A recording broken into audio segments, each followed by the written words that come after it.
दिन मुझे उन्होंने साहब को फ़ोन कर दिया 17 से नंबर लेके। मन की बात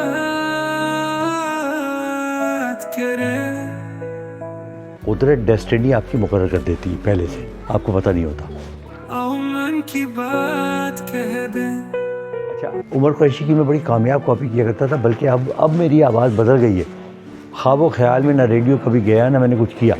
शारजा 1986-87 वो इंसिडेंटली रेडियो पे जो आखिरी 5 ओवर थे मैंने किए, तो जावेद आज़ाद का छक्का भी मेरे हिस्से में आया। जो भी मन में है आओ कह दे। 82 में हम लॉर्ड्स का मैच जीते। अब ये स्टैटिस्टिक्स का आदमी बैठा हुआ है, इसलिए जो है ना अगर गलत करूँगा तो ये बताएगा, गड़बड़ करेगा। मुस्लिउद्दीन साहब आते थे एक खेल के मैदान में एक टॉक करने के लिए 5 मिनट की। मन की बात। देखिए क्रिकेट का ज़वाल जब से आया, जब से पैसा आया। जो भी मन में है आओ कह दे। फिर अनफॉर्चुनेटली हमारे यहाँ जो पॉलिटिकल सिस्टम है उसने हमारे क्रिकेट के और स्पोर्ट्स के सिस्टम को भी सेट नहीं होने दिया।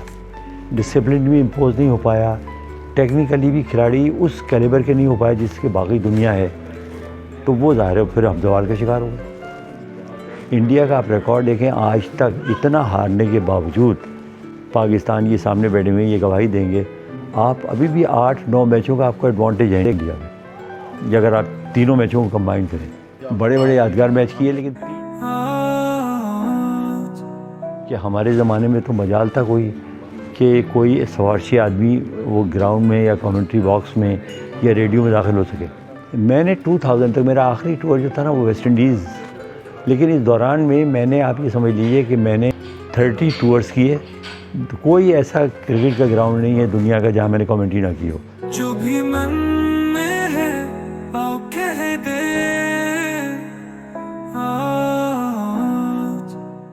खेलने के लिए तैयार हुए, चेतन शर्मा ने दौड़ना शुरू किया, दौड़ते हुए आए, अंपायर के पास से गुजरे, गेंद की बल्ला घुमाया जाए के रास्ते और गेंद हवा में तैरती हुई बाउंड्री लाइन के बाहर, छक्का और पाकिस्तान की फतह। मैं समझता हूँ मेरा जो था वो गॉड गिफ्टेड था। मतलब 65 में जब मेरी उम्र 17.5 साल थी तो हमने जंगी कैदियों के लिए तोहफ़े और हथियार जमा करने शुरू किए। उस ज़माने में जो कराची में रहने वाले लोग हैं, एक यहाँ वबा चली थी, सोशल वेलफेयर सोसाइटीज़ बहुत खुल गई लड़कों की, यंगस्टर्स की। हमने भी बनाई एक पाक सोशल वेलफेयर सोसाइटी नाज़माबाद और लियाकताबाद के।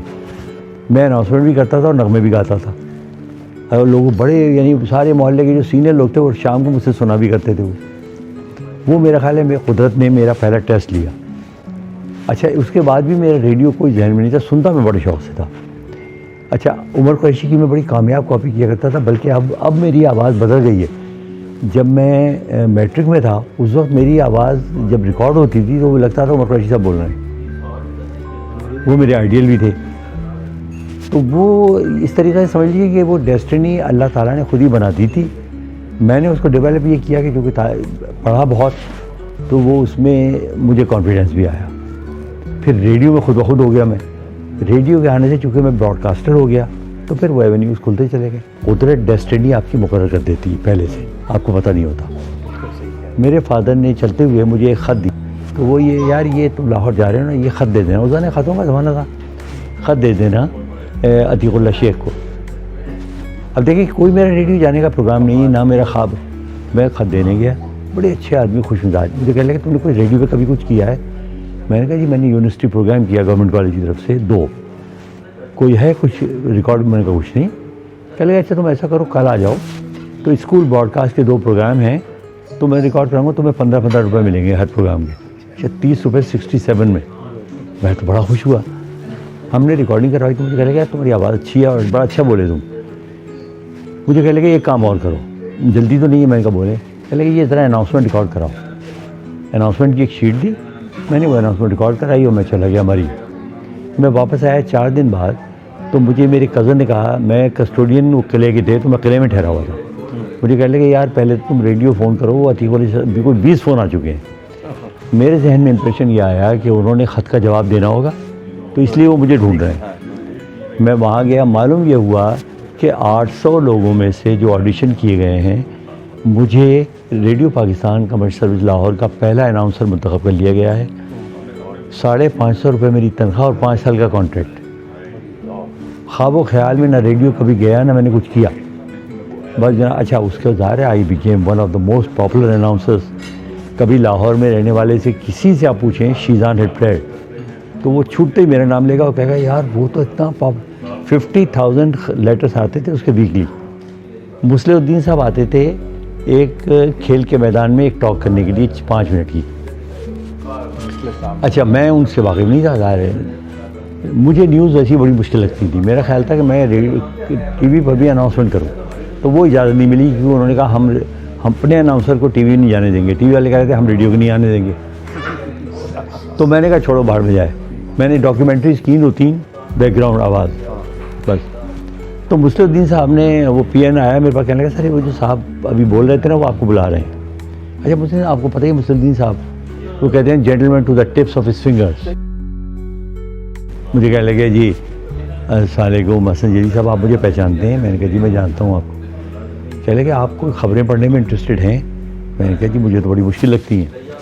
कह लगे आप ऐसा करें, मुख्तसर बात करते थे कि सामने हमारा दफ्तर, अच्छा लाहौर में वो पुरानी कोठी में सामने दफ्तर होता था पीटीवी का, कोई बाकायदा दफ्तर नहीं था। कह लगे कल ज़रा 10 बजे आ जाइए आप। मैं चला गया तो अजीम रहमान फुरकान साहब एक होते थे ट्रांसलेटर, और एक अभी हबीबुल्ला फारूकी। तो उन्होंने कहा भाई ज़रा इनसे ज़रा पढ़वा के देखें। अच्छा मैंने पढ़ा तो उन्होंने 1-2 चीज़ें की, कहने लगे मतलब मैं जैसा सैलाब आया हुआ था मैंने जज्बाती थोड़ा, कह लगे नहीं फ्लैट पढ़ें। तो मैंने फ्लैट पढ़ा तो वो कह लगे भाई इनका ज़रा कैमरा टेस्ट कर लें। कैमरा टेस्ट करके हम वापस आए तो वो तीनों अंदर चले गए, आपस में डिस्कशन किया। मुस्लिउद्दीन साहब बाहर आए, मुझे कहने लगे कोट और टाई तो है ना आपके पास? मैंने कहा जी है। कह लगे यार वो 5:40 पे हमारी छोटी खबरें होती हैं, तो अभी एक हफ़्ता तो आप वो छोटी खबरें पढ़ें फिर आपको ख़बरनामा पढ़ाएंगे। मैं लगा रहा। इंडिया की टीम आई तो 78 में 3 डे मैच था पिंडी में, तो मुझे बड़ी मुश्किल से रोध हो गए। उन्होंने कहा चलो 3 डे मैच करते हैं लेकिन एक शर्त है, उसके बाद तुम कमेंट्री की बात नहीं करोगे। मैंने वो कमेंट्री की तो रात को मुझे शकूर साहब ने कहा कि तुम खबरें पढ़ लो आगे। मैं खबरें पढ़ने गया तो न्यूज़ वाले सारे मेरे पीछे पड़ गए, यार तुम तो बहुत अच्छा बोलते हो, कमेंट्री बहुत अच्छी करते हो तुम, यार तुम मुजीबुर रहमान से कोई सिफारिश निकालो ना। मैंने जनरल मुजीबुर रहमान साहब को फ़ोन कर दिया 17 से नंबर लेके। उन्होंने उठाया, मैंने 3 मिनट में अपनी दास्तान सुनाई। उन्होंने कहा क्या नाम है? मैंने कहा हसन जलील। मैंने कहा आखिरी जुमला मेरा था कि सर एक आप 5 मिनट की मेरी कमेंट्री सुने, अगर पसंद आ जाए तो मुझे रिकमेंड कर दें, अदरवाइज़ मैं ये फील्ड छोड़ दूँगा। उन्होंने नाम पूछा।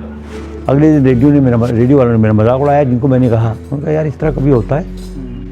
अच्छा आपको याद होगा ज़ियाउल हक साहब कोई भी मैच होता था तो वो आखिरी दिन चाय के वक्फे के बाद आते थे वहाँ। वो आए, मैंने अभी कमेंट्री शुरू ही की थी कि रेडियो वालों ने मुझे कहा छोड़ दो कमेंट्री, मखसूस साहब को दे दो, मैरी मैक्स, वो जनरल साहब बुला रहे हैं तुम्हें। मैं गया तो पवेलियन के सामने उनके दाएं जाने मुस्लिउद्दीन साहब खड़े हुए थे, दरमियान में वो थे, बाएं जाने खड़े हुए थे काजी सईद साहब, डायरेक्टर जनरल रेडियो पाकिस्तान। अच्छा मुजीब साहब को मैंने देखा हुआ था टीवी पे, ज़ाहिर है, तो मुस्लिउद्दीन साहब ने तारुफ करवाया ये हसन जलील है। उन्होंने हाथ मिलाया, सिर्फ एक जुमला कहा, भाई हसन जलील साहब देखिए टेस्ट में तो कुछ नहीं हो सकता क्योंकि हमारे सीनियर कमेंटेटर से हमारा कमिटमेंट है, लेकिन आगे साहिवाल और सियालकोट के 2 मैचेस हैं, तो मुस्लिउद्दीन साहब और काजी सईद साहब से मैंने बात की है, तो आप दोनों में आप रेडियो और टीवी दोनों पे कमेंट्री कर रहे हैं। उसके बाद तो अल्लाह का फजल करम ऐसा हुआ, जनरल साहब किसी को खातरी में नहीं लाते थे, हर टूर पे हसन जलील साहब जा रहे हैं। मैंने 2000 तक मेरा आखिरी टूर जो था ना वो वेस्ट इंडीज़, लेकिन इस दौरान में मैंने आप ये समझ लीजिए कि मैंने 30 टूर्स किए। तो कोई ऐसा क्रिकेट का ग्राउंड नहीं है दुनिया का जहाँ मैंने कमेंट्री ना की हो, और तकरीबन 325 के करीब मैचेस किए मैं, बड़े बड़े यादगार मैच किए, लेकिन 3 मैं वो करना चाहूँगा।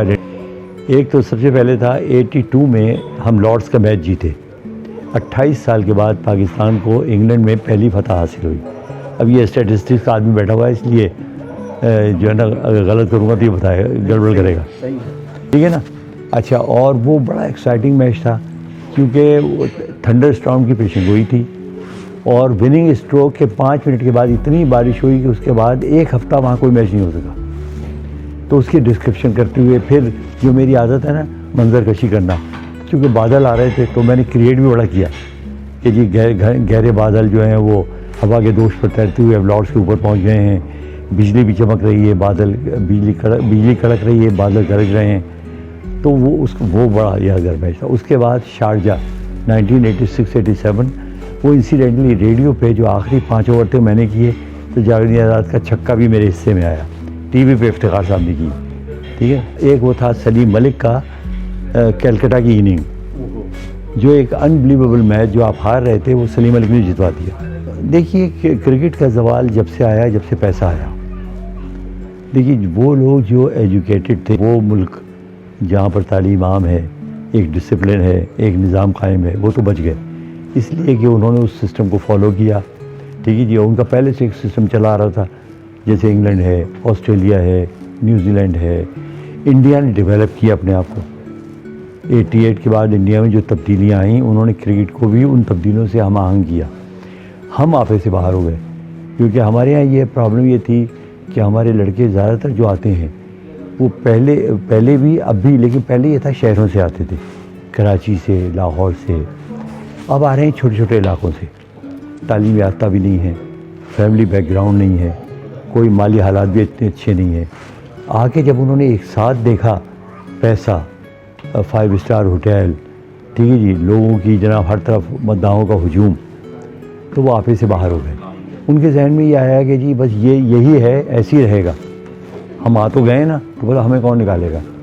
तो वो जो एक डेडिकेशन, डिटर्मिनेशन, क्योंकि देखिए अब क्रिकेट का गेम बहुत बदल गया है। पहले होते थे 5 दिन के टेस्ट मैचेस, उसमें भी आपको 1 दिन का आराम का वक्फा मिलता था, आपको इतनी फिटनेस की ज़रूरत भी नहीं थी, आपको टेक्निकली इतनी नो हाउ की ज़रूरत भी नहीं थी। अब तो आपको देखें एडजस्ट करना पड़ता है, वनडे की टेक्निक और है, टेस्ट की और है, T20 की बिल्कुल डिफरेंट है।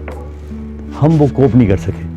फिर अनफॉर्चुनेटली हमारे यहाँ जो पॉलिटिकल सिस्टम है, उसने हमारे क्रिकेट के और स्पोर्ट्स के सिस्टम को भी सेट नहीं होने दिया, क्योंकि हमारी जो चेयरमैन की अपॉइंटमेंट है वो प्राइम मिनिस्टर करता है, वो पॉलिटिकल अपॉइंटमेंट होती है।